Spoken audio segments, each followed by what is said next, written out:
to our Writing Web series. This is the Learning Hub space to talk to you about all sorts of things writing related. Today we're continuing our series for this November about how preparing a turkey for Thanksgiving dinner relates to the writing process. Last week we talked about picking out your turkey to make sure you had just the right one for Thanksgiving and how that connects to reading a prompt and choosing a topic and basically those initial steps of writing.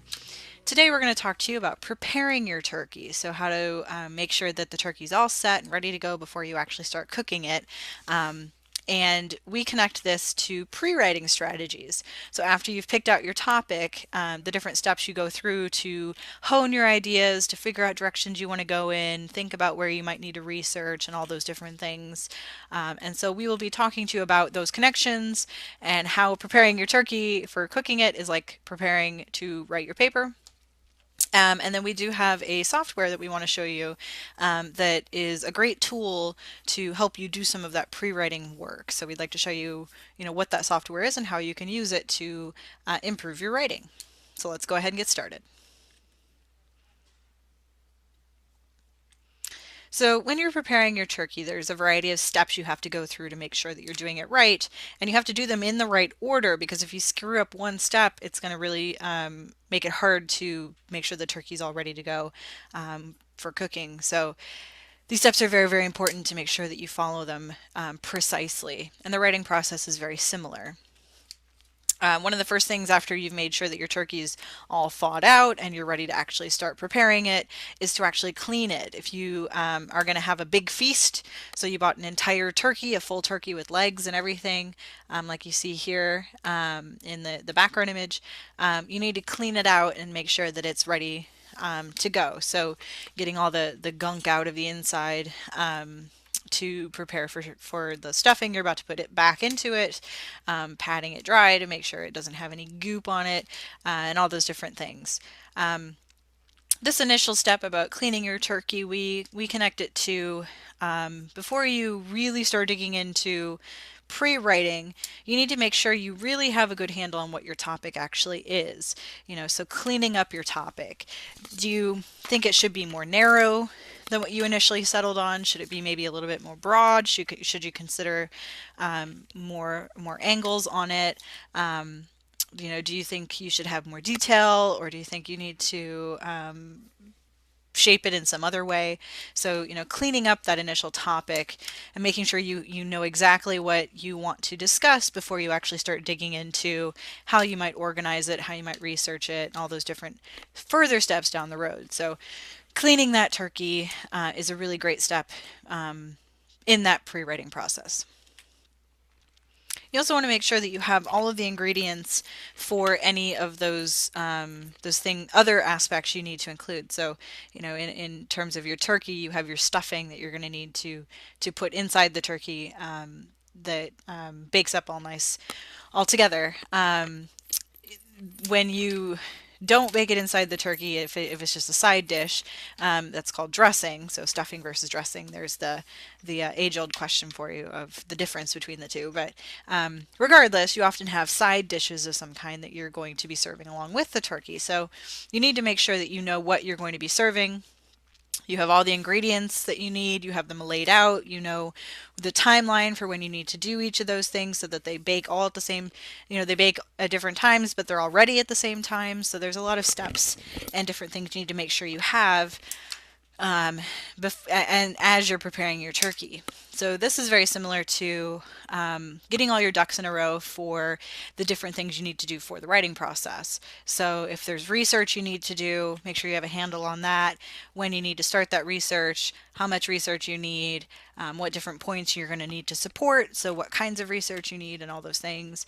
If you need to have, an annotated bibliography, or if you need to turn in a thesis statement, or if you need to have like a reflection at the end of the project, making sure that you have all the different pieces of the project, the side dishes, planned out and ready to go. So preparing those so you have an idea of how you're going to approach them once you get done with that main major project, so that everything's done when it needs to be and they all support each other also. It's important to take that extra time to plan ahead with those things. You also have to consider how you're going to be cooking the turkey. Are you going to just bake it? Are you going to smoke it? Are you going to make a barbecue out of it? So thinking about how you plan to cook the turkey is going to influence how you go about preparing it. There's different steps to go through for those different methods of making your turkey. And so, being aware of what kind of writing project you're working on is going to help you better prepare for how to actually achieve it. So if you're being asked to write a speech, there's going to be different steps you need to do than if you're writing a full-fledged research paper. And there's going to be a different process from that full-fledged research paper to working on a podcast or something that you're actually recording or making a video for or something like that, something more of a creative type of project. So you need to make sure you're fully aware of what sort of thing you're going to be writing, what sort of turkey you're going to be cooking, and pursue the correct steps to achieve that end goal. One of the steps in preparing your turkey is something called brining, and there's different ways you can go about brining your turkey. There's something called a wet brine, which is basically like a salt bath. So it has salt and other herbs and spices to people's taste preferences. And you basically have your turkey take a bath in this mixture. And over the course of time, it soaks in all the good stuff, and it keeps your turkey juicy and has enhanced flavor and all those sorts of things. Some people don't like to do a wet brine though, and so they'll do a dry brine. So instead of soaking their turkey in this bath, they'll do a dry rub of the salts and spices basically. And so basically there's different ways to brine your turkey, but the end goal is to make sure that it's as flavorful and full of moisture as possible. This is similar to ensuring that you have really fleshed out your topic. You've really gone through the work of identifying all the major aspects that you want to explore, all the key details that you're going to be including. And so this is like those actual pre-writing methods you can employ. So things like free writing about your topic. So just writing everything out that you know, identifying things you don't know and things you want to include, and those sorts of things. So just writing out freestyle what you think your topic's about. Listing, so making lists of different things you need for your project. Thought mapping and outlining, so thought mapping being a more visual style, outlining being a more structured style. So depending on, again, the type of assignment you're doing, the type of learner or writer that you are, and a bunch of different factors is going to determine which way that you approach the pre-writing. Much similar to how, depending on what you're going to be doing with your turkey and or your own taste preferences, you might do a wet brine or a dry brine. So enhancing the flavor, really establishing what your turkey is going to be all about. It's the same as those pre-writing strategies, which will really get your ideas down on the page and help you really start to grapple with them and make sure your project's as strong as it can be. And then the last step there's other ways of doing it, but the last basic step that, generally you do when you're preparing your turkey is to truss it up.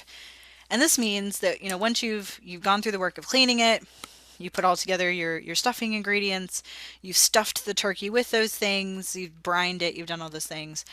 Then you tie up the turkey so that none of the bits fall out of it. Everything is, in one good, strong package. It's not going to go rolling around your oven or anything like that. So tying up your turkey, basically putting that little bow on it before you actually start cooking it, is very similar to making those final decisions once you've done the pre-writing steps. So once you've created your lists and your outlines and your thought maps and identified areas for research and figured out what all your other ingredients are and everything like that, it's finally coming to a decision about what your writing project is going to be. So what is the organization of all of your body paragraphs going to be and why? What is your timeline going to be? When are you going to be writing this thing and why? So identifying and making decisions about all of those major key details is similar to just tying it up and making sure it's ready to go. So again, all of these steps of preparing your turkey very, very much relate to that pre-writing stage of the writing process and getting all of your ideas together, getting them on the page so you can then start to work with them and actually write. So we do see that all of these questions with regard to preparing your turkey do pertain to getting started with pre-writing strategies. in the writing process. So from here, we have a software we'd like to show you that can help you with one of these steps of pre-writing strategies, which is thought mapping.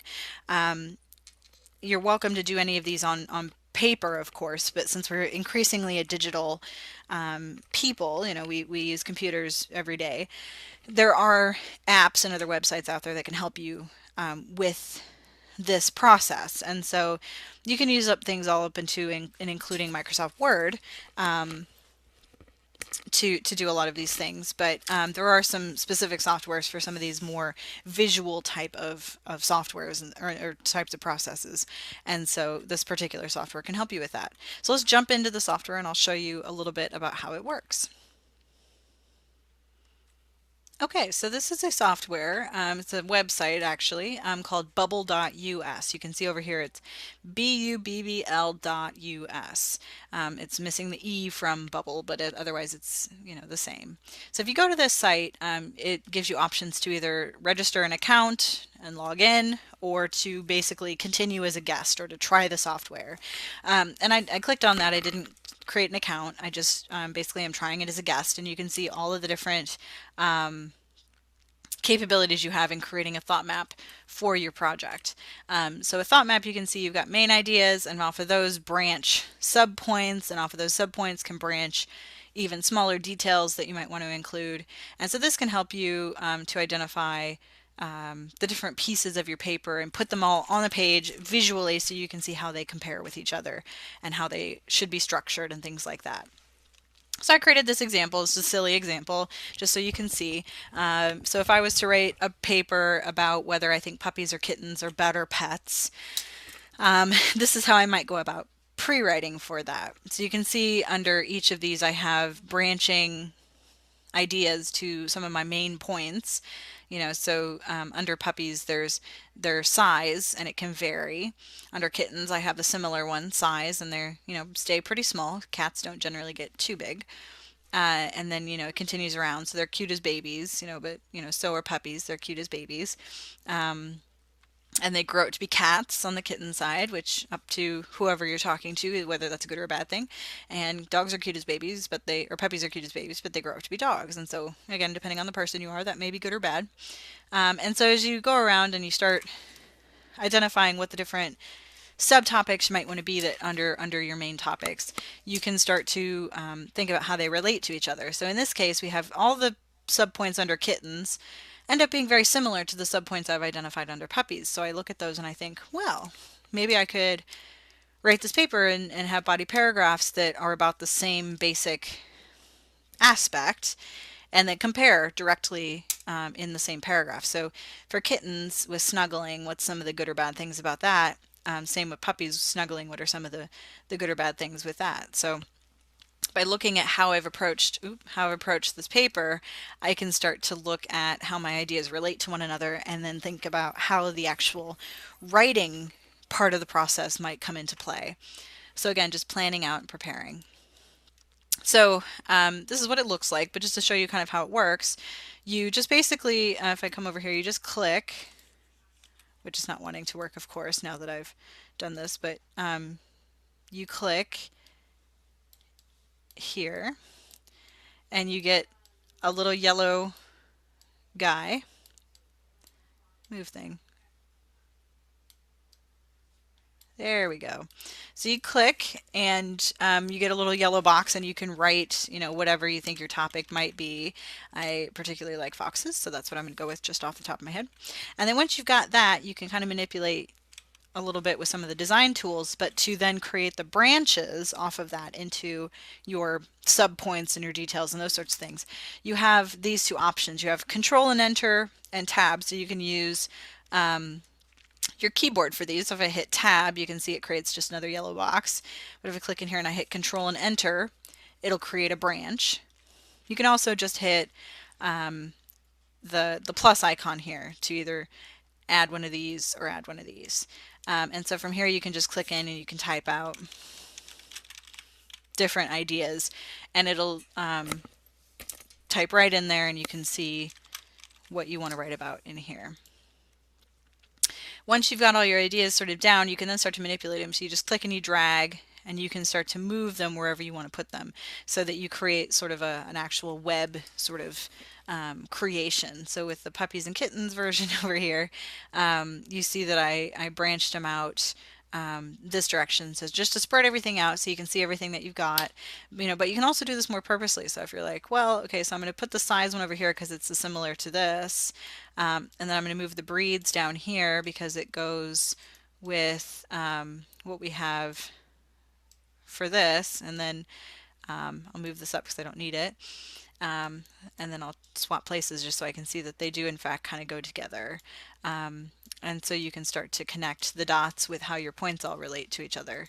So anyway, just to preview how the software works, it's a really great tool to help you map out your ideas, and then once you've got all those down, it can then become a great little springboard from which you can then launch into thinking about how you're going to actually write the paper.